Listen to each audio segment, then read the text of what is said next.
Assalamualaikum warahmatullahi wabarakatuh.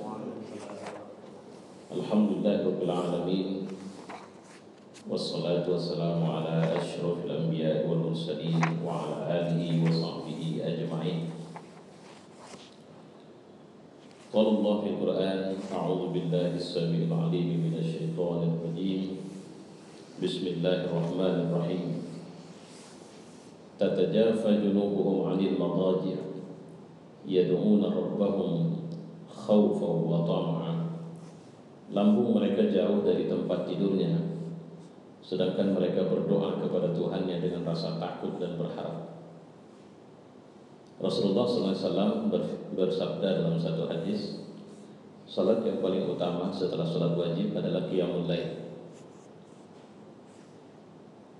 Dijelaskan cukup panjang dalam satu ayat Surah Az-Zariyat ayat 15 dan 18 sampai 18.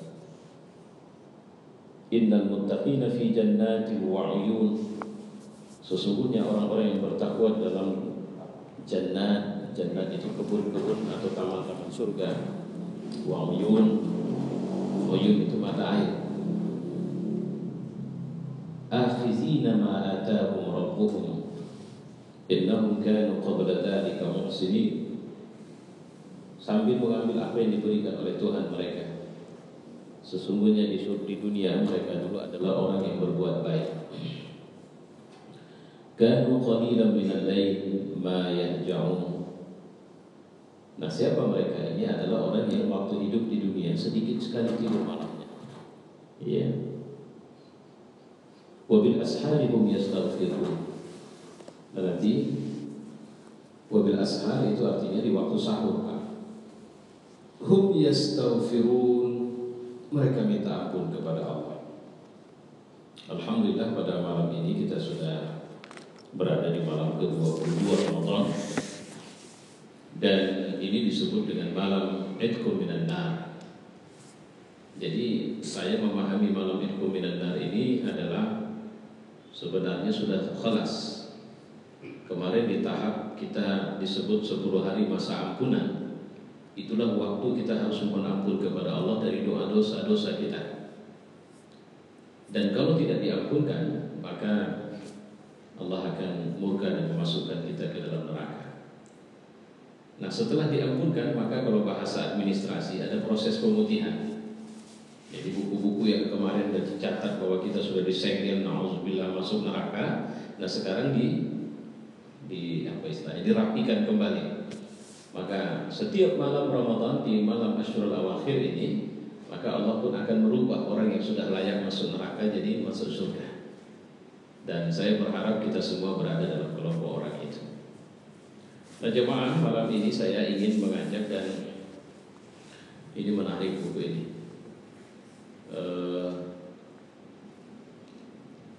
Ini ditulis oleh seorang dokter dalam disertasinya, sebagai disertasi.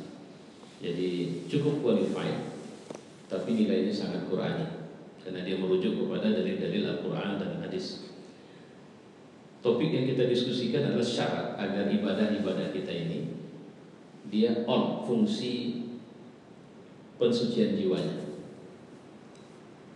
Jadi apapun yang kita kerjakan, baik sholat, baca Quran, zikir, mengaji, majelis taklim, itu kalau bisa terkoneksi langsung untuk kemudian ada semacam apa istilahnya ya?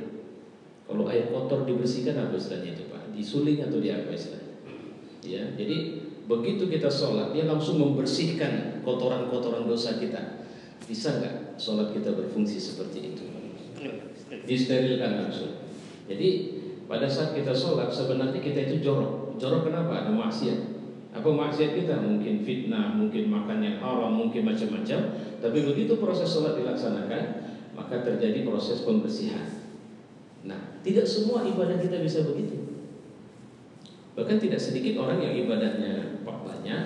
Kalau bahasa satu hadis itu, ini saya lupa mengingatkan. Tapi ya mungkin karena malam ini sedang ada acara ya. Nanti kalau saya datang lagi kita tetap pakai infobus saja. Nah, ketika ada proses kalau dia tidak bersih, maka sholat itu malah jadi jorok, bukan jadi membersihkan, ikut jorok dia. Ya, Kenapa sholat itu bisa ikut jorok? Karena dia dibangun di atas dasar yang tidak ikhlas, misalnya riya. Makanya jangan heran kalau ada seorang ulama, na'udzubillah min dzalik, yang di akhirat nanti Allah mengatakan dia itu pendusta. Capek kali dia mengajar ke sana kemari. Ya, saya bisa bayangin sekarang Ramadan ini yang paling bisa saya rasakan itu. Rata-rata bisa ceramah satu hari bisa 6-7. Capek kali. Kalau sudah ini seperti ini, stamina-nya pun udah menurun ini. Coba bayangkan Pak, satu harian di luar. Kalau cerita buka sama sahur, buka sama subuh, sahur lah. Udah banyak saya sahur tidak lagi ketemu anak. Karena sahur harus di luar, kemudian berangkat keluar ngisi subuh, buka di luar, tidak lagi bersama istri sama anak. Udah capek kali berdakwah. Tapi begitu di akhirat, na'udzubillah, apa kata Allah? Pendusta kau. Coba bayangkan kalau dibilang Allah pendusta, apa yang bakal terjadi? Maka dia perintahkan kepada malaikat, masukkan mereka ke dalam neraka. Siapa? Orang yang di dunia habis waktunya untuk mengajar Islam, tapi di akhirat Allah tidak tengok sedikit pun. Kenapa tidak Allah tengok sedikit pun? Karena ternyata dia tidak lillahi ta'ala. Astagfirullahaladzim. Contohnya saya bilang, saya sering kali sekarang saya bilang contohnya saya, semoga Allah bantu saya untuk tidak terjebak pada kesalahan yang mau saya contohkan ini. Bapak datang dari rumah, apa yang Bapak harap? Ada tawaran, ada bakal dikasih amplop nanti waktu pulang, kan enggak kan? Tapi saya bukan tidak mungkin yang memaksa saya kemari. Bukan seperti motivasi yang Bapak miliki, tapi motivasi ada tambahan ini malam nih. Itulah yang dibilang Allah nanti, pendusta kau. Kenapa kau sudah mau? Engkau mau sudah mau dapat. Astagfirullah. Orang yang habis infak, waktunya berinfak, orang datang ke rumahnya tak ada tangan kosong pulang. Madrasah berdiri, tangan dia. Pesantren berdiri, dia yang bantu. Anak-anak susah bisa sekolah, dia yang bantu. Orang miskin bisa berobat, dialah yang bantu. Tapi begitu di akhirat apa kata Allah? Pendusta kau, tak ada balasan dariku, neraka sama kau. Tapi kali itu kalau begitu. Ada orang yang perang mati, syahid kalau kita bilang. Bahkan tak kita mandikan pun dia ke kubur sana. Kita langsung sholatkan, karena tidak perlu orang yang syahid itu dimandikan. Tak perlu dikafani, baju yang terpakainya itulah yang masukkan ke kubur. Di hadapan Allah, Allah bilang apa? Pendusta kau. Astagfirullahaladzim. Ya, nah jadi jangan sampai, ini yang kita mau bahas ini juga, jangan sampai amal yang kita lakukan tak bisa membersihkan kotoran yang ada pada ruh dan badan kita. Nah sekarang, apa syarat agar ibadah sunnah kita dapat berperan dalam pensucian jiwa? Nah, pertama, seorang mukmin, syarat pertama harus meninggalkan kebiasaan mengerjakan maksiat. Itu yang pertama. Harus meninggalkan kebiasaan mengerjakan maksiat. Jangan lupa kebiasaan, uruf, budaya. Kalau sekali-sekali, sekali-sekali nggak masuk. Kenapa? Karena kalau sekali-sekali biasanya orang yang mengerjakan satu keburukan sekali-sekali nyesalnya masih tinggi. Tapi kalau udah biasa mengerjakan maksiat, udah tak ada nyesal lagi. Itu. Kebiasaan mengerjakan perbuatan maksiat dan tenggelam di dalamnya akan memberikan pengaruh buruk pada jiwa dan hati. Jadi langsung menyerang jiwa kita.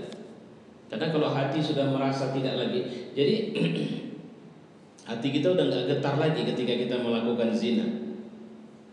Hati kita nggak getar lagi ketika kita makan haram misalnya, itu udah bahaya itu. Karena itu pasti hati itu udah terkunci dia. Sehingga hati yang begini dinasehati, diajak ibadah nggak nyambung gitu.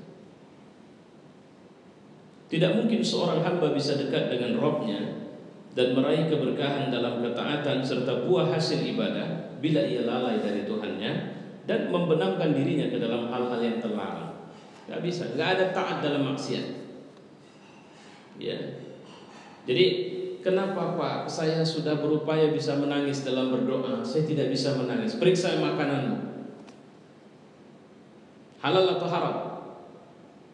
Periksa pakaianmu, periksa penghasilanmu, periksa kebiasaanmu, akan ketahuan di situ nanti.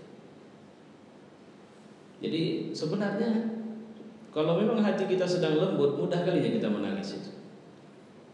Saya kemarin di Loksemawi itu ada seorang tua, sudah pensiun tapi mungkin kena faktor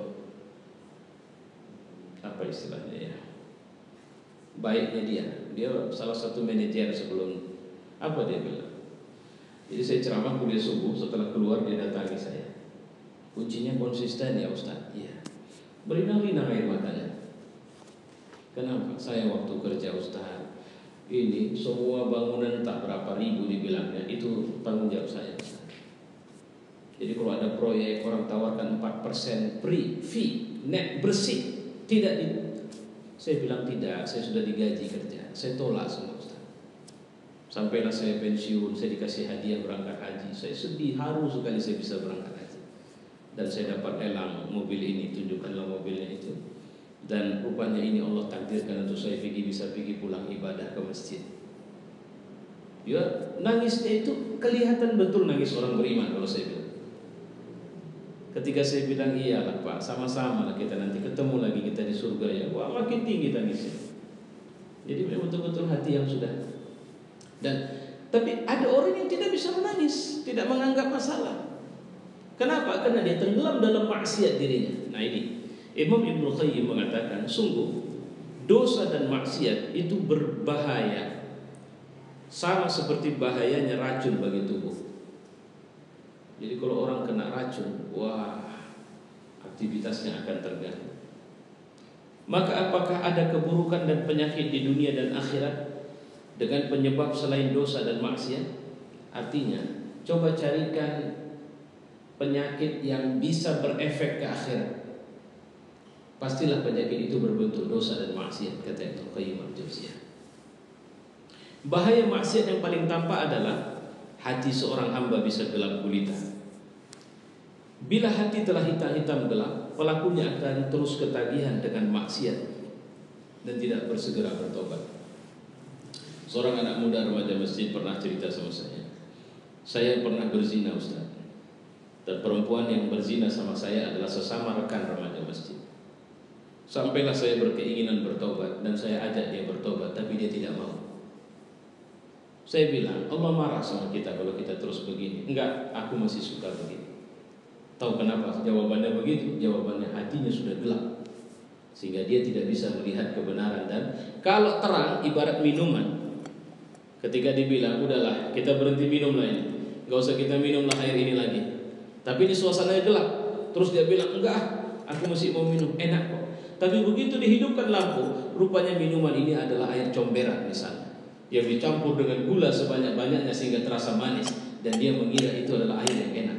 Kenapa dia berani minum? Jawabannya karena dia tidak melihat kotoran itu. Hati-hati kalau itu terjadi sama kita. Ya. Bahaya maksiat yang paling tampak seperti tadi, hati yang sudah seperti itu tidak lagi bisa terpengaruh oleh zikir,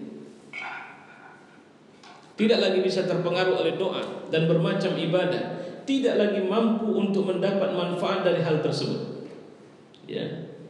Nabi mengatakan jika seorang hamba melakukan sebuah kesalahan, maka akan diberi titik noda di hatinya dengan satu noda hitam. Jika ia menghentikannya dan mohon ampun kepada Allah serta bertobat, maka hatinya bersih kembali. Jadi ibarat lampu ini, kalau dia sudah lama sehingga muncul bercak-bercak, akhirnya tidak membuat sinarnya cantik lagi, sehingga harus dibersihkan baru cantik. Kipas juga seperti itu. Ketika debu sudah makin banyak, maka putarannya pun akan melambat. AC juga begitu, maka dia harus dibersihkan kotorannya sehingga dia akan mengeluarkan angin yang kencang lagi. Hati kita juga begitu, Pak. Kenapa orang diajak mengaji tidak mau? Enggak salah, jangan bandingkan, Pak. Karena untuk pergi mengaji itu perangkatnya adalah hati. Kalau pergi nonton keyboard, perangkatnya itu nafsu. Nafsu nggak usah diajari. Maka kalau menurut saya nggak bisa dibandingkan itu. Karena sering ceramah kita, Kalau ada ustaz ceramah, malas datang. Tapi kalau ada keyboard di ujung sana, wah bondong-bondong ke sana. Itu nggak sebanding. Komparasinya enggak itu. Kenapa? Karena nafsu itu nggak usah diajari. Memang dia sukanya begitu. Tapi kenapa dia malas kemari? Karena hatinya tidak fungsi lagi. Berapa banyak orang yang bertah pergi ke masjid? Dan lihat, coba bandingkan. Kalau saat sholat maghrib dengan saat sholat subuh, berapa banyak orang yang betah bisa ke masjid? Jawabannya sederhana. Bukan persoalannya, tapi hatinya tidak fungsi. Karena kalau hatinya fungsi, itu bukan masalah sehat atau enggak sehat itu. Bukan. Saya kemarin sholat sama teman saya ini, Pak Davi ini, di satu masjid yang kami melihat sekian orang buta. Bukan diantar, jalan sendiri. Kenapa dia datang ke masjid? Jawabannya sehat hatinya, hidup hatinya, sehingga dia datang ke masjid. Tapi kalau hati itu tidak sehat, sehat kali pun mata kita, sehat kali pun kaki kita, tidak datang kita ke masjid. Nah itu dia bahasanya di situ. Jadi membuat bandingan, ya itulah ya. Namun jika ia kembali melakukan, noda itu akan ditambah hingga memenuhi hatinya. Itulah karat yang disebut Allah. Maka sekali-kali tidak demikian. Bahkan karat telah memenuhi hati mereka karena perbuatan mereka sendiri. Dosa itu jika sudah banyak, ia membutakan hati. Jadi kalau dosa itu sudah ditumpuk terus, itu hati pun buta. Orang itu tak bisa dibilangi lagi. Makanya jangan heran bapak, aku stres sekali aku. Ayahku, kata anak muda ini, tak pernah mau sholat. Padahal nggak ada kerjaannya, Ustaz. Apa yang harus aku buat? Itu di hatinya. Jadi yang harus kita kerjakan adalah membersihkan hatinya dulu. Ya. Tak bisa dengar nasihat, tidak khusyuk saat berdoa, zikir, membaca Quran. Ia seperti cangkir atau gelas yang terbalik, tidak ada air yang tersisa. Jika Anda ingin mengisinya dengan sesuatu, maka ia akan menjatuhkan ke samping. Kenapa? Gelas ini terbalik, ditaruh ceret, disiramkan, nggak masuk. Jadi bagaimana caranya? Bersihkan dulu, bantu dulu kebersihannya. Imam Ibnu Qayyim berkata, sungguh hati dapat berkarat karena maksiat. Jika karat bertambah, akan menjadi karat yang tebal. Kemudian karat yang tebal meluas. Jadi kalau sudah jadi karat tebal, dia tebal, meluas, maka dia akan mengunci hati. Jadi kalau sudah hati terkunci, apa ciri hati terkunci? Enggak peduli bapak urusan umat. Ada orang susah nggak nyambung sama bapak, itu orang Rohingya, Allah orang Rohingya. Tapi begitu HP sinyal lemot, aduh memanglah sekarang ini operator telepon ini gak ada beres pada lo sedang buat itu dia. Atau HP gue udah tak cocok lagi. Itu yang lebih repot ya. Mobilnya yang minta ganti, mau rumahnya yang rasanya nggak cocok, cat rumahnya yang perlu diperbarui. Dia lebih repot dengan urusan itu. Kalau orang seperti itu ciri hati sudah tertutup dan terkunci. Ya, kenapa terkunci hatinya? Jawabannya sederhana, dia sudah berkarat. Kalau sudah berkarat nggak fungsi lagi. Ya, dia meluas, dia meradang. Siapapun yang ingin mendekatkan diri kepada Allah, dia harus membersihkan dirinya lebih dahulu, mengosongkan dari perbuatan maksiat. Jadi maksiat itu apa? Dosa-dosa besar. Ya, dia harus hindari itu. Kalau Allah mengatakan la taqrabuz zina, ya udah, dosa dekati itu. Cuma memang zaman kita sekarang ini zaman luar biasa. Ke plaza kita udah berat. Ini Ramadan gini pergi ke plaza kita udah berat gitu. Kenapa? Karena banyak perempuan-perempuan kafir dengan pakaian yang tidak baik. Tambah lagi perempuan-perempuan muslimah dengan keimanan yang lemah dan pakaian yang tidak baik. Itu bertabur itu di sana. Sehingga akhirnya nggak bisa tenang kita. Hingga hatinya hidup dan terbuka, juga supaya mendapatkan taufik dan memperbanyaknya, menemukan tekad yang kuat serta aktif melaksanakannya. Jadi kita ini dalam melaksanakan atau menginginkan agar hati kita bisa hidup atau supaya kita meninggalkan maksiat ini, ya memang harus diisolasi, Pak. Prosesnya isolasi. Kalau ada yang bertanya mengatakan apakah gay tidak bisa disembuhkan? Bisa. Isolasi. Dia tidak lagi berteman dengan, ada satu orang juga begitu. Saya bilang, kau tinggalkan sebab-sebab kau bisa merusak yang bisa memunculkan penyakitmu itu, karena itu penyakit. Apalagi kalau penyakit itu sudah menyerang nafsu. Nafsu ini nggak ngerti dia. Bapak sudah lama tobat, tapi ketemu lagi sebab membuat dosa, bangkit lagi sebab itu dan berdosa lagi. Kenapa? Karena nafsu ini bebal. Ya, kita udah latihan puasa Ramadan, udah latihan terbiasa terbangun sahur, udah tenang enak. Sekarang habis Ramadan selesai. Kenapa? Udah selesai Ramadan, ngapain lagi bangun? Nah, itu kata nafsu. Ya, Imam Ibn Taimiyah saat berkata menjelaskan metode pensucian hati. Demikian juga dengan meninggalkan kemaksiatan, seperti halnya penyakit yang masuk ke dalam tubuh, seperti hama pada tanaman. Demikian juga dengan hati. Jika ia bertobat, maka kotorannya akan bersih. Hati akan memotivasi, hati akan siap beramal soleh dan sebagainya. Ya, untayan kata yang indah Abdullah bin Mubarak menerangkan tentang hati yang berbalut noda maksiat. Apa kata dia? Aku melihat dosa mematikan hati. Kecanduan dosa dapat mewariskan kehinaan, sedangkan meninggalkan dosa dan maksiat akan menghidupkan hati. Menentang dosa merupakan perbuatan yang terbaik bagi jiwa. Di Indonesia ini banyak kita lihat selebriti yang terjebak pada dosa, tapi dia mengira dengan menunjukkan dosanya dia mulia. Dirampasnya istri orang, diserangnya orang, dia biasa saja. Dia merasa dia melakukan sesuatu yang tidak ada salahnya, bahkan dia ingin populer dengan menunjukkan kesalahan dia itu. Itu menunjukkan sudah luar biasa buruknya keadaan hati dia. Perbuatan maksiat paling menonjol yang mengeraskan hati dan menghalangi seorang hamba untuk mendapatkan cahaya Allah, hati-hati, adalah makan harta yang haram. Ini bisa langsung memadamkan. Kenapa? Karena makan masuk ke perut, maka ibarat kata Imam Ghazali, perut itu ibarat periuk. Periuk kalau sedang dimasak, dia akan mengeluarkan asap. Asapnya sampailah ke hati dan dia membuat hitam. Maka jangan isi perut dengan yang haram. Bahkan banyak makan saja bisa buat kita lambat ibadah, apalagi yang kita makan haram. Jadi bapak boleh periksa di situ nanti. Kenapa ya Ustaz? Saya kok payah kali, saya sholat tahajud susah, baca Quran payah, mengaji malas. Saya pingin kali baik Ustaz. Rindu kali ya saya jadi orang soleh. Periksa harta apa, penghasilan halal apa haram. Syubhat. Syubhat itu tahu? Syubhat itu artinya ada yang tak jelas di situ. Jadi kalau kita banyak penghasilan syubhat, lepas itu, kasih sama orang-orang. Ya, biar orang bilang, oh dermawan. Enggak dermawan kita kalau melepas yang syubhat itu, karena memang bukan hak kita itu. Tapi kalau kita telan jadi darah daging, enggak mungkin Pak. Ibarat mesin, bapak pelumasnya dari sumber yang dicopet itu tidak berkah.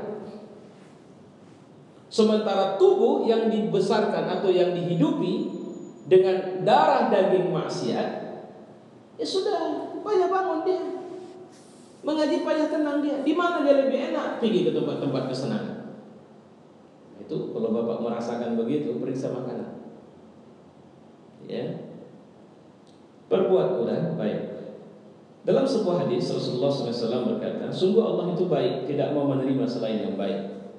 Hingga pada kata-kata, kemudian menyebut seorang pria yang sedang dalam perjalanan jauh, rambutnya kusut dan berselubung debu. Ia mengangkat tangannya ke langit dan berkata, Ya Rab, padahal makanannya haram, minumannya haram, pakaiannya haram, memberi nutrisi tubuhnya yang haram. Bagaimana doanya dapat diterima? Kenapa doa kita sekarang seperti tidak didengar Allah? Jawabannya satu, makanan kita haram, baju kita haram, suplemen hidup kita haram. Ya Allah, ampuni aku. Allah tak mau dengar. Kau minta ampun sambil berdosa, kan kelewat itu. Rumahnya haram, dia bangun dari sumber yang haram. Sekarang na'udzubillah, jangan ke rumah, masjid pun kalau kita mau jujur, banyak orang mulai bangun dari sumber yang tak jelas. Penjudi, perampok, apalagi koruptor, bangun masjid dari sumber-sumber yang seperti itu. Ya. Kemudian diadakan pengajian dalam masjid itu. Kira-kira menurut Bapak gimana itu? Gak nyambung. Kalau bahasa sih ada film India PK itu, apa katanya? Apa? Salah sambung Anda. Kenapa? Allah tidak terima kalau kita memberi dari sumber yang haram. Allah tidak terima karena Allah tidak pernah memberikan karunia kepada kita dari sumber yang haram. Coba carikan apa ada orang Allah ngerampok ke Tuhan lain. untuk ngasih makan kita, untuk menghidupi kita? Tidak ada. Lantas siapa yang suruh kita untuk memberi dari sumber yang haram? Ya, baik. Hadis ini menjelaskan keadaan seorang pria yang berdoa kepada Tuhannya. Adab doanya sudah diikuti, syarat-syarat doa sudah diikuti. Bahkan dia dalam keadaan safar. Safar ini sebenarnya doa makbul. Jadi bapak-bapak kalau sedang pergi kemanapun, kalau sedang, kemudian berdoa kepada Allah, doanya makbul. Nah, ini safar sampai rambutnya kusut, seharusnya Allah lebih senang dengar dia. Pun Allah tidak mau jawab. Kenapa? Karena dia seperti itu tadi kondisinya. Ya. Kemudian dengan rambut kusut dan berdebu ia merendahkan diri dan memohon keampunan kepada Allah. Ia angkat tangannya ke langit dengan sikap penuh harap dan merendah. Dalam sebuah hadis sudah dijelaskan bahwa Allah Maha Pemalu dan lebih pemurah. Dia malu jika seorang hamba berdoa dengan mengangkat kedua tangannya lalu mengembalikannya dalam keadaan hampa. Supaya Bapak paham, ketika Bapak bilang Allahumma ufirli, Allahumma ufirli, wahai Tuhan ampunilah aku. Ampunilah aku, belum Bapak turunkan tangan Allah ampunkan. Karena Allah malu kali kalau kita berdoa, yang doa kita itu tidak diampunkan sebelum kita turunkan tangan kita. Tapi jangan lupa, kita jangan melakukan yang haram, Allah tak mau dengar. Nah, itu yang harus kita garis bawahi itu. Kalau kita melakukan yang haram, Allah tak mau dengar. Walaupun doanya pakai nangis, ya Tuhan, ampuni kami Tuhan, kami takut azab-Mu. Kira-kira begitulah sambutan. Takut azabku, sementara tangan yang kau tadahkan, tangan yang kau ambil barang haram, perutmu berisi yang haram, bajumu haram. Hati-hati. Padahal Nabi bilang Allah itu malu. Ya Allah, berikan kepadaku harta yang berkah. Pak, kalau mau gambling, tapi bukan gambling ya, kalau mau menguji keyakinan kita kepada Allah di seputar harta, lepas yang haram dari kita. Nah, baru bilang Tuhan, sudah kulepaskan, aku minta gantinya dari Allah. Kasih, hakul yakin Allah kasih. Kelemahan kita sekarang, kita mau rezeki dari Allah, tapi yang haram ini kita, kalau istilah kasarnya mungkin enggak tangan, tapi kaki yang menjepit ini supaya jangan lari. Ya Allah, berikanlah aku rezeki yang halal. Tapi ini kakinya nakal, gitu. Nauzubillah.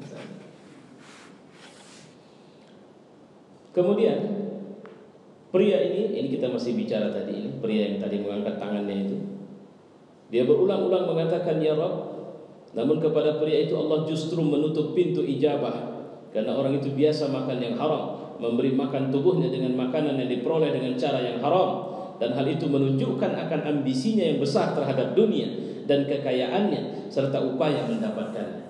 Jadi selama seseorang itu masih too over, dikendalikan oleh nafsunya, selama itu Allah tidak peduli sama kita. Lantak kaulah nafsu kau itu. Dia minta surga, tapi dia haus kekayaan dunia. Pak, haus kekayaan dunia, tapi memberdayakannya untuk kebutuhan surga kita, itu bagus. Saya ingin kali punya duit banyak nih Pak, insya Allah. Kalau saya, ini mohon maaf, ini bahasa saya ingin rumah saya itu tempat ngaji. Kalau dia luas Pak, ada ruangan di mana orang bisa belajar Al-Quran di sana. Alhamdulillah, cita-cita saya sebagian sudah karena belajar Quran. Ini kemarin saya bilang, saya ingin buka manasik haji dan umroh gratis. Orang tak usah bayar, orang tak usah mikirin ikut umroh sama saya, nggak perlu. Yang penting dia tahu bagaimana cara umroh yang benar, cara haji yang benar, insya Allah. Cuma butuh. Artinya apa? Nah, kalau begini, Bapak boleh silakan cari duit kemana-mana. Cari dengan cara mengajak orang mau investasi akhirat, tuh di sana ada, rumah saya, silakan. Walaupun memang zahir dunia kesannya itu jadi milik saya, tapi Bapak ada pahala di situ. Ayo ambil. Tapi kalau tidak, saya pingin jadi orang kaya. Kenapa? Enak jadi orang kaya. Bisa ini, bisa itu. Itu yang Allah tadi tidak mau. Ya, itu yang Allah tidak akan dekat sama kita kalau kita mengatakan ingin surga, tapi nafsu dunianya tinggi kali. Ya. Ya hasiban nas wa yutraku wa yaqulu amanna wa hum la yuftanun. Am hasibtum an tadkhulul jannah, apa kalian kira kalian akan masuk surga? Wa lamma ya'lamallahu alladziina jahadu minkum wa ya'lamas sabirin. Sampai Allah tahu betul-betul siapa yang sungguh-sungguh di antara kalian dan siapa yang sabar dalam kesungguhan itu. Puasa Ramadan ini udah banyak kita yang gak sabar. Ya, kenapa gak sabar? Udah gak betah nafsu dengan Ramadan. Udah kebayang hari raya keberapa. Udah kebayang THR. Apa hubungan THR sama puasa? Gak ada sebenarnya. Ya, saya tadi ada tausiah di satu masjid. Karena itu kali terakhir. THR untuk ustaz. Saya bacanya heran. Dapat juga aku THR banyak. Ya. Tapi untuk apa ini? Artinya, maksud saya, bukankah di ujung Ramadan kita THR yang kita tunggu itu apa? Bersihnya kita dari dosa. Fitrah kita, itu THR yang sejati. Ketika THR itu duit, itu nafsu akan dimanjakan di situ. Tapi kalau THR itu adalah reward dari Allah Subhanahu wa taala, Bapak nggak bisa cari di plaza itu. Di sini lah tempatnya. Nah, inilah yang Bapak buat ini sekarang. Ini untuk minta THR-nya kita sama Allah. Ya. Sehingga ketika kesibukan kita di sini melakukan ibadah di sini dengan duduk di sini, dengan zikir di sini, dengan baca Quran di sini, bahkan tidur kita di sini, kita sedang dalam jamuannya Allah Subhanahu wa taala. Ya. Maka siapa saja yang ingin mendekatkan diri kepada Allah dengan zikir dan doa, hendaklah dia berada dalam jalan ketaatan. Jadi jangan pakai jalan yang lain, Allah tidak mau. Dan menjauhkan diri dari kemaksiatan. Kalau saya Ustaz, saya orang yang super Ustaz. Sama orang jahat saya jahat. Sama orang baik saya baik. Itu bukan super, itu namanya ima'ah. Gak punya pendirian. Jumpa orang mabuk, jumpa orang sholat. Bahas agama oke, bahas dunia oke. Nah itu ima'ah namanya. Ya, yang dibutuhkan tidak begitu. Maka khususnya mencari nafkah dengan cara yang haram agar mendapatkan berbagai maksudnya sini agar kita menjauh dari mencari nafkah dengan cara yang haram agar mendapatkan berbagai macam kebaikan dan rahmat. Sa'id bin Zubair berkata, zikir adalah ketaatan kepada Allah. Siapa saja yang menaati Allah, Allah akan mengingatnya. Siapa saja yang tidak taat kepada Allah dan tidak berzikir, meskipun ia membanyak berarti ia tidak berzikir. Jadi yang disebut zikir itu apa? Subhanallah, subhanallah, subhanallah. Udah 100 kali keluar. Astagfirullah, astagfirullah, astagfirullah 100 kali keluar. Terus di luar sana melakukan kemaksiatan, itu bukan zikir dia. Zikir itu artinya kita mentaati Allah. Kalau kita mentaati Allah, maka semua amal kita adalah kebaikan. Tapi kalau orang tidak taat sama Allah, walaupun dia baca Quran, walaupun dia berzikir dalam masjid, walaupun dia i'tikaf dalam masjid, maka dia tidak dianggap sebagai orang yang taat kepada Allah. Itu kata Sa'id bin Zubair. Ya, artinya apa? Kita udah capek di sini i'tikaf, tapi kemudian kita tidak begitu keluar i'tikaf sama aja tingkah kita sama orang yang enggak i'tikaf. Maka itu artinya kita tidak sedang i'tikaf di sini. Baik, ini pertama. Apa yang bisa membuat sunnah atau ibadah-ibadah kita itu berfungsi membersihkan jiwa kita? Yang pertama tadi adalah keluar dari kebiasaan maksiat dan dosa. Nah, untuk bisa keluar ini yang harus kita cek dulu apa maksiat dan dosa yang paling rutin kita lakukan. Itu harus kita cek. Kayaknya kalau saya mulut ini masih belum betul ya. Kalau saya kemaluan, saya tak bisa nengok perempuan cantik. Oh, kalau saya bukan itu. Kalau saya sama saya tidak punya harta, tak ada duit di kantong sekian, itu bingung saya. Nah, itu tanda-tanda, itu catatan yang harus kita perbaiki. Yang kedua, menghadirkan hati. Jadi hudurul qulub. Jadi ibadah kita yang manapun. Saya kemarin dapat satu file bagus sekali ceramah seorang, tapi berbahasa Inggris juga walaupun sudah ada translate. Apa dia bilang? Kalau Anda ketemu sama artis itu memberikan tanda tangan di baju Anda atau di manapun. Kalau yang gila bola, pemain bola dunia itu ngasih tanda tangan sama baju Bapak, apalah perasaan Bapak itu? Kayaknya tak mau dicuci lagi bola itu. Baju itu. Terus dia apa? Dibingkai. disimpan, taruh dinding. Ini tanda tangan asli dia. Padahal yang tanda tangan itu sholat pun tidak, karena dia kafir malah. Tapi bangganya kita luar biasa. Ya, apa kata ustaznya? Ketahuilah bahwa sebenarnya para salafus saleh sepakat bahwa kalau kalian mau cakap-cakap sama Allah, sholatlah. Karena dalam sholat itu kita cakap-cakap. Contoh, inni wajjahtu wajhiya lilladzi fatara as-samawati wal ardh hanifan musliman wa ma ana minal musyrikin. Sama siapa kita bilang? Sama Allah. Inna salati wa nusuki wa mahyaya wa mamati lillahi rabbil alamin la syarika lahu wa bidzalika umirtu wa ana minal muslimin. Itu sama Allah. Rabbi firli warhamni wajburni warfa'ni warzuqni wahdini wa'afini wa'fu anni. Sama Allah. Jadi benarlah bahwa sebenarnya kalau kita mau cakap, kalau saya mau, ingin kali saya Ramadan ini ketemu Pak Jokowi, mau bincang-bincang saya minimal 5 menit saja, bisa nggak kira-kira? Siapa kau?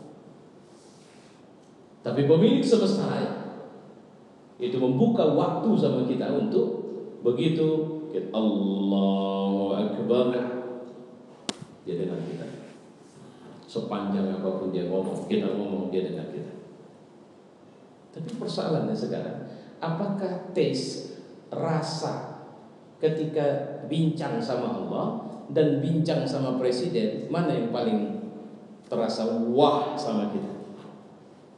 Saya khawatir dan hampir pasti kayaknya bincang sama presiden, walaupun pala kali yang menengok presiden itu. Ya, pengalaman saya sudah duduk kami minum kopi sama kami. Bangganya dia menceritakan hubungan dekatnya sama presiden, padahal cuma 5 menit. Sementara Allah pemilik semesta raya meminta kita untuk anytime, kapan saja datang kepadanya. Coba bayangkan itu, masya Allah. Ya, nah. Apa yang membuat akhirnya tidak berperan? Jawabannya, ketika kita berdiri kita nggak ngerasa bahwa yang kita hadapi itu Allah. Ketika kita baca Quran kita nggak ngerasa bahwa yang kita baca itu adalah kalam pemilik semesta raya, kalamnya Allah. Gitu. Jika seorang hamba berusaha keras menjauhkan diri dari berbagai kemaksiatan dan segera bertobat, hatinya akan dibersihkan dari segala noda. Hati yang keras akan melunak. Pelakunya akan segera kembali ke jalan ketaatan, memperbanyak ibadah sunnah agar bisa menjadi obat bagi hati yang telah diracuni oleh maksiat dan dilemahkan oleh dosa. Hati-hati Pak, kalau hati kita sudah pernah kena racun itu rentan sekali, enggak seperti sebelum kena. Contoh misalnya, hati saya pernah terpikat dengan perempuan dan rusaklah saya dengan perempuan itu. Kemudian saya bertobat kepada Allah, saya menjaga diri saya. Oke. Jangan kasih kesempatan nafsu sekalipun lagi untuk datang berjumpa dengan perempuan. Kalau tidak, kenapa? Karena itu tadi, dampak dari racun dosa itu berat, mencabutnya. Karena kalau sudah sampai dia masuk ke dalam hati, itu akarnya langsung menghujam dan payah dicabut. Maka itulah kenapa kita disuruh untuk istighfar setiap saat. Ya. Hati yang keras akan melunak dan seterusnya tadi. Makanan terbaik bagi hati yang dapat mengembalikan kehidupannya dan menyadarkannya adalah zikrullah. Ingat sama Allah. Ada orang yang antar duit sama kita, tahu betul kita duit tidak benar. Cobalah hitung. Kira-kira kalau tak gua ambil bangkrut, enggak. Tapi saya mohon maaf, saya pernah hitung berapa duit yang harusnya saya dapat. Saya total. Seharusnya saya dapat hampir 2 miliar. Nafsu itu apa kata? Kalau dia ambil kemarin, itu kan ada masalah kita nafsu.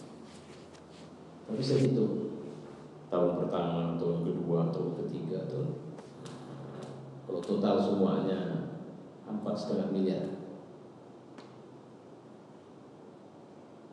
Terus ditawarin mobil, ditawarin, pernah dites dengan duit ratusan juta, enggak saya ambil.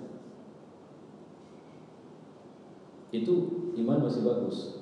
Tapi kalau nafsu diajak diskusi Pak, pasti kata dia, Allah sayang kan, ya harusnya kan diambil kemarin, kan bisa diatur cara ngamankannya itu. Itu kalau nafsu yang diajak diskusi. Tapi waktu itu yang saya ajak diskusi bukan nafsu saya. Itulah seumur-umur hidup saya, sekali dalam seumur hidup saya pernah juga menerima uang 3 juta rupiah. Saya dikasih. Ngasihnya pun kalau memang halal apa ya, sembunyi-sembunyi. Yang ngasih itu sama saya bilang halal ini Ustaz, ambil aja. Namanya kita spontan dikasih orang, pepes kan, masuk kantong. Saya bawa, terus saya keluar. Saya demi Allah Pak, yang saya rasakan panas sekali kantong saya itu. Itu yang saya rasakan. Kemudian saya tak peduli. Saya datang balik, Pak, mohon maaf. Panas sekali, belum ini saya rasa. Saya serahkan balik. Enggak usah, ini bagaimana? Terserah bawa motor, mungkin diambil sendiri, dia urusan dia itu. Kenapa saya bisa buat gitu? Karena yang saya ajak diskusi adalah hati saya. Tapi kalau nafsu saya, oh enak kali pulangkan sama dia, kejar duit itu, nanti dimakan orang itu sendiri itu. Nah, itu tadi. Kalau nafsu diajak diskusi, sama dosa pun dia pelit berbagi. Pernah dengar orang begitu? Istilahnya, oh kawan, itu luar biasa itu, jangankan pahala, dosanya pun dia pelit diminta itu. Ada orang begitu, ada kawan kami begitu kalau kami bilang itu. Kenapa? Kalau ada duit, segala duit orang diambilinya untuk dia. Diminta, enggak mau ngasih, itu dosa saja pun dia tak mau beri Pak. Apalagi pahala. Saking luar biasanya nakalnya orang itu. Ya. Makanya makanan terbaik adalah zikrullah dibarengi dengan perenungan. Khusyuk. Khusyuk ini kan sebenarnya khasyah. Bisa diartikan konsentrasi, bisa diartikan dengan perasaan takut. Jadi sholat orang yang takut. Takut apa? Takut salah. Kalau salah kenapa? Allah marah. Kalau Allah marah kenapa? Ya pastilah dia akan memberikan kemurkaannya dan bahkan puncaknya bisa membuat saya masuk neraka. Maka dia sholat dengan hati-hati. Itu yang dimaksud dengan khusyuk. Dan juga membaca Al-Quran, ini juga bahagian dari cara memperbaiki hati. Tasbih, tahmid, tahlil, doa dan lainnya. Tanpa menghadirkan hati, seorang hamba tidak akan mendapat hasil yang diharapkan. Kitabun anzalnahu ilaika mubarakun liyadabbaru ayatihi wa liyatazakkaru ulul albab. Ini adalah kitab yang kami turunkan kepadamu, penuh dengan keberkahan, supaya mereka merenungkan ayat-ayatnya dan agar orang cerdas dapat mendapat pelajaran. Quran subhanallah, dia berisikan pesan-pesan tentang akhirat. Kalau mau tahu berita-berita tentang masa depan, bacalah Quran. Bahkan kita bisa menangkap cerita tentang hari yaumul akhir. Kita bisa menangkap cerita tentang alam barzakh. Kita bisa menangkap cerita tentang hisab, mahsyar, mizan, haud, neraka, surga, aras, semuanya. Kita enggak pernah pergi ke Sidratul Muntaha. Quran menceritakan itu. Ini kitab yang luar biasa. Demikian juga Allah telah menjelaskan bahwa seandainya Al-Quran diturunkan kepada sebuah gunung, maka gunung akan ketakutan dan hancur karena takutnya kepada Allah. Seharusnya hati kita lah menjadi tempat yang lebih berhak untuk khusyuk. Masa gunung bisa khusyuk? Tadi di salah satu website saya melihat seorang video, seorang laki-laki yang orang barat. Jadi dia kayaknya sepertinya di negeri muslim. Jadi dia datang ke negeri muslim, jadi dia parkir mobil, terus dia keluar. Keluar dia, muka dia itu kalau saya bilang seperti orang yang baru terkena atau kena jarum suntik. Apa istilahnya? Morfin. Senyum aja. Apa yang membuat dia tersenyum? Apa dia bilang? Dia sedang mendengarkan suara Al-Quran dari masjid dibacakan. Sehingga ditegur orang, dia tidak peduli. Sampai terakhir dia angkat tangannya begini. Ya, saya simpan videonya itu, tapi bisa dilihat di website atau di Facebook saya. Bapak boleh pergi ke Facebook saya masukkan itu. Dia angkat tangannya, dia tutup mukanya. Ketika dibuka, mukanya seperti ini. Dia tersenyum terus. Sampai orang tanya, "Hey, Mister, what happened? How are you?" Hah? Dia cuma karena telinganya masih terpesona dengan ayat Al-Quran itu. Sampai kemudian dia cerita, setelah selesai dia pun menceritakan, luar biasa yang saya dengar. Pertanyaannya, apakah dia tahu artinya? Tidak, tapi dia terhipnotis dengan ayat Al-Quran itu. Nah, ini luar biasa ya. Makanya dia mendengar dengan hati, bukan dengan yang lain ya. Maka sebenarnya kalau kita orang membaca Quran dengan baik, kita tak tahu artinya, kita bisa menangis. Dulu ada seorang hafiz Quran, cuma dia hilang. Dulu sempat saya banyak kaset-kasetnya, saya punya itu, masih dalam bentuk tape recorder. Namanya Sofyan Nur, Ustaz hafiz Quran. Itu kalau baca Quran selalu menangis ya. Sehingga kita yang mendengarkannya pun terpengaruh untuk ikut menangis. Kalau ditanya tahu artinya? Enggak tahu artinya. Tapi kenapa terpengaruh? Hati itu kalau dia sudah disentuh, itu bahasa hati, bukan bahasa lisan, bukan bahasa pikiran. Kalau ditanya heart experience, pengalaman hati itu berbeda dengan pengalaman pikiran. Pikiran dia bisa mendiagnosa. Kalau hati dia cuma bisa lihat tafaqahu, untuk bisa memahamkan saja ya. Sudah sepatutnya seorang muslim berupaya agar bisa khusyuk dalam berzikir dan di saat membaca Al-Quran, serta menghadirkan hati, menjauhkan sikap lalai agar dapat meraih hasil yang diharapkan. Imam Nawawi mengatakan, yang dimaksud dengan zikir adalah menghadirkan hati. Maka selayaknya seorang yang berzikir berharap untuk mendapatkannya dan merenungkan sesuatu yang diingatnya serta memikirkan maknanya. Jadi bukan hanya sekedar subhanallah, subhanallah. Kalau tadi saya cerita sama teman saya ini, saya tadi tausiah sebelum sesudah Isya. Jadi lagi tausiah saya, astagfirullahaladzim. Jadi Bapak, ada 2 kali saya istighfar, astagfirullahaladzim. Pulang saya cerita sama beliau, itu yang saya sebut tadi, istighfar tadi, ada 1 kali istighfar saya itu dibanding 1000 kali istighfar, masih lebih berat yang 1 kali yang saya sebutkan tadi. Kenapa? Itu betul-betul saya ucapkan datang dari hati saya, betul-betul rasa takut saya. Mungkin saya istighfar habis salat, astagfirullahaladzim, astagfirullahaladzim, astagfirullahaladzim, astagfirullah, tapi tidak dari hati saya, atau tidak dengan rasa takut yang tinggi. Apalagi kalau wirid, astagfirullahaladzim, tapi belum tentu dari hatinya. Subhanallah, belum tentu dari hatinya. Tapi kalau dia, makanya saya bilang tadi ada yang menarik dari ulasan kami. Alhamdulillah diucapkan oleh 3 orang. Apa tadi? Pertama, orang yang habis makan, alhamdulillah siap makan, 1. Terus alhamdulillah yang diucapkan oleh orang yang pingin punya rumah, terus dapat KPR, begitu teken kontrak jadi, alhamdulillah Pak. Alhamdulillahnya beda, alhamdulillah habis makan tadi. Saya tambah, saya bilang, terus alhamdulillah orang baru selamat dari terancamnya jiwanya. Hampir saja dia meninggal, tapi diselamatkan Allah, terus dia mengucap alhamdulillah. Itu juga rasanya beda. Kira-kira yang paling kental rasanya yang mana? Ya, terkait dengan keselamatan jiwa. Kedua, yang terkait dengan keinginan yang terpenuhi. Yang ketiga, ini tadi baru mengecap 1 nikmat. Makanya banyak orang syukuran itu caranya salah, karena itu paling payah di sini. Tapi yang lebih fokus itu ketika ancam. Makanya alhamdulillahnya orang masuk surga. Nanti buka surat Az-Zumar itu. Waqalul hamdulillahilladzi, dan mereka pun mengatakan segala puji bagi Allah yang telah memberikan kepada kami karunia, dan seterusnya dan seterusnya.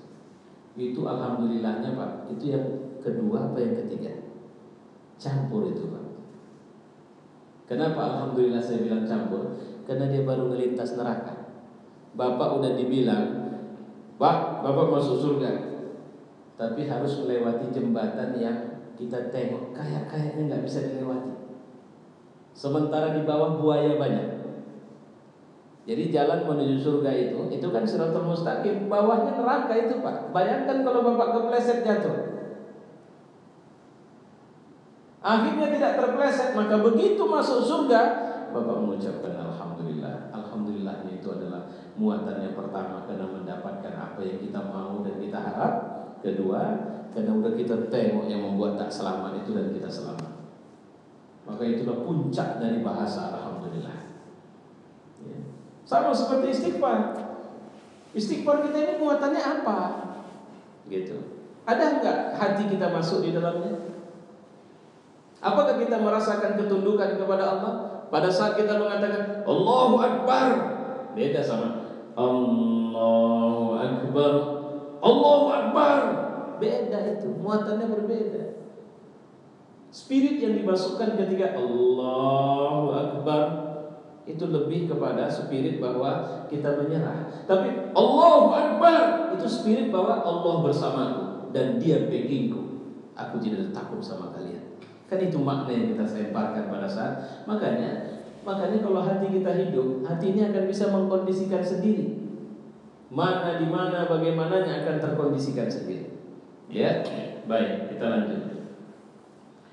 Zikir dan lalai merupakan dua hal yang tidak pernah bertemu. Karena zikir hanya dapat dilakukan dengan kesadaran dan mengingat. Imam Al-Muhasibi, Haris Al-Muhasibi menerangkan kesadaran merupakan pokok segala kebaikan, seperti juga halnya dengan kelalaian merupakan pokok segala keburukan. Lalai dimaksud di sini tentu saja lemahnya iman sehingga seorang terpedaya oleh nafsunya. Ada perbedaan besar antara orang yang mengingat Tuhannya dengan menghadirkan hati dengan orang yang hatinya lalai dari mengingat Allah. Rasulullah sudah menjelaskan ini dalam sebuah hadis yang disampaikan oleh Abu Musa Al-Asy'ari. Masalul ladzina yazkuru rabbahu wal ladzina la yazkurun kamasalil hayy wal mayyit. Perumpamaan orang yang hatinya hidup dia mengingat Allah dengan orang yang tidak mengingat Allah itu seperti orang hidup sama orang mati. Itu kata Nabi. Ya. Jadi kalau tidak ada hati ingat kepada Allah, dia seperti orang mati. Bahkan rumah yang tidak dibaca Al-Quran dengan rumah yang dibaca Al-Quran itu beda di mata Allah. Sebesar kota Medan ini rumahnya, sama Allah kuburan itu. Kalau tidak ada baca Quran dan sholat. Tapi sekecil apa? Mau sekecil kandang kambing, sama Allah itu istana yang bersinar terang ketika di situ ada orang sholat dan baca Quran. Ya, zikir akan menghidupkan dan menyinari hati. Orang yang lalai dalam berzikir sama seperti mayat. Di hadapan siapa? Di hadapan Allah. Karena itu metode utama menghidupkan hati dan mencucikan jiwa adalah dengan meraih khusyuk dan menyingkirkan kelalaian. Bersungguh-sungguh menyempurnakan khusyuk dan menghadap Allah dengan benar di saat ibadah. Ini yang dianjurkan oleh Allah dalam Al-Quran dalam surah Al-Hadid. Alam ya'ni lil ladzina amanu an takhsha'a qulubuhum li dzikrillah wa ma nazala minal haqqi wa la yakunu kal ladzina utul kitaba min qabl fatala 'alaihimul amadu faqasat qulubuhum wa katsirun minhum fasiqun. Belum datangkah waktu bagi orang yang beriman untuk khusyuk hatinya saat mengingat Allah dan kepada kebenaran yang telah Ia turunkan kepada mereka. Dan janganlah mereka seperti orang yang sebelum mereka dikasih kitab, kemudian berlalulah masa yang panjang atas mereka, hati mereka menjadi keras. Kebanyakan di antara mereka adalah orang-orang fasik. Gereja misalnya, gereja itu mereka punya tradisi selibat. Selibat itu artinya tidak menikah. Tapi apa yang terjadi? Fakta yang ditemukan bahwa ternyata gereja sekarang bukan sekedar terjadi tradisi perzinahan, tapi laki-laki sama laki-laki berzina. Siapa laki-laki sama laki-laki ini? Bukan orang buruknya, tapi para pasturnya, para pendetanya. Mereka mencoba membunuh keinginan nafsu mereka. Padahal mereka pegang kitab. Itu dia lalai hatinya. Dia mengarang-arang cerita jadi. Sehingga dianggaplah itu sebagai sebuah apa istilahnya itu? Sebagai sebuah kebenaran, pembenaran. Oh, enggak masalah, ini juga karunia. Makanya kalau Kristen muncul gerejanya gay, enggak masalah. Tapi kalau Islam muncul masjidnya orang gay, itu baru kita tempelin mereka. Kenapa? Kita nggak punya problem itu. Kalau kemudian dia membuat dan membawa agama ke wilayah itu, tidak. Tapi gereja memang sempat menghidupkan tradisi itu. Suka tidak suka, mereka terbongkar kasusnya. Perzinahan dengan biarawati dan sebagainya.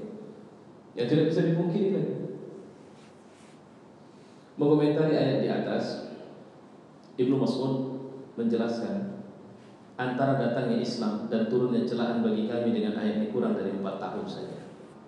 Jadi Allah mengingatkan, jangan sampai Quran sama kalian ya, tapi tingkah kalian keras. jauh dari agama. Pegang Quran tapi tingkah jauh dari agama. Jangan sampai ya. Antara Quran turun sampai ayat ini turun itu 4 tahun jarak. Artinya Allah sudah memperingatkan kami untuk tidak boleh melalaikan hati kami. Sedangkan dalam riwayat Nasai disebutkan orang mukmin saling menyesali diri satu sama lain. Sebagaimana halnya zikir dan membaca Al-Quran yang harus menghadirkan hati, hal yang sama juga berlaku dalam berdoa. Hati harus sadar dan menghadap Allah dengan benar. Jangan banyak kali berdoa kalau kata Alhamdulillahirabbil alamin wassalatu wassalamu ala asyrafil anbiya'i wal mursalin wa ala alihi wa sahbihi ajma'in. Allahumma ighfir lana dzunubana wa liwalidayna warhamhuma kama rabbayana shaghira. Ucapkan itu harus dengan hati. Makanya kau usah bersaja. Tuhan yang kalian seru itu kata Nabi tidak peka. Lirik, pelan. Allahumma untuk apa? Bersaja. Makanya orang-orang yang mengerti ada, dia tidak akan kuat-kuat itu. Kecuali di saat hatinya sudah di ekstasi istilahnya. Di saat di tengah, nah itu dia bisa ya Allah ampunilah kami ya Allah.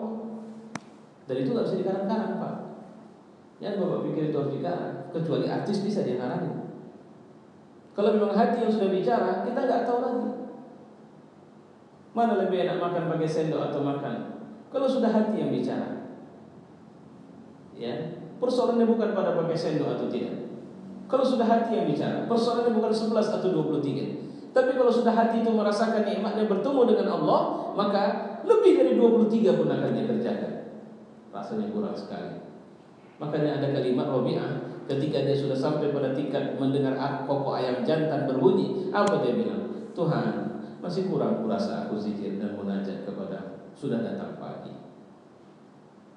Sama aja kalau bisa malam, semuanya malam lah, tidak ada paginya. Maka sama seorang mukmin kalau bisa Ramadan ini seluruhnya Ramadan. Kenapa? Oh Pak, kalau Ramadan terus ajablah kita Pak. Kenapa? Enggak kerja-kerja kita. Itu salah memahami Ramadan. Ramadan itu bulan kerja, bukan bulan istirahat, bukan bulan cuti, bukan bulan capek, bukan bulan malas itu. Persoalannya apa yang membuat kita jadi apa yang menurun di bulan Ramadan? Stamina fisik. Kalau stamina fisik benar kita lemah. Tapi ternyata kalau tidak diimbangi dengan stamina rohani yang tinggi, wajar kita letoy, ambruk. Tapi kalau stamina rohani kita menguat di bulan Ramadan, fisiknya ada masalah. Itu saya bilang tadi, butanya dia ke masjid, butanya dia hafal Quran. Kemarin nuzul Quran saya di Malaysia, yang membaca seorang ustazah buta. Saya tak menyadar dia baca itu, saya tak sadar, saya tunduk. Begitu saya mulai tausiah, saya tengok wajahnya buta dia. Ibu, bagaimana cara ibu belajar Quran?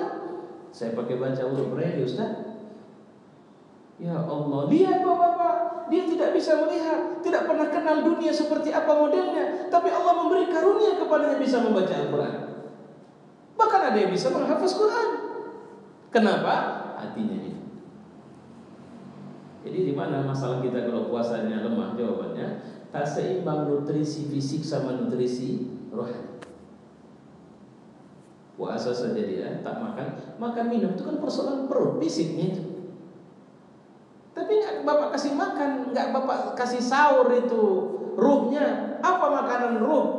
Makanan ruh itu zikir, makanan ruh itu ibadah. Nah itu yang harus kita paham. Nah baik, insya Allah kalau ada rezeki ketemu, kita masih lanjut ya. Hal-hal yang membantu untuk menghadirkan hati dan meraih khusyuk.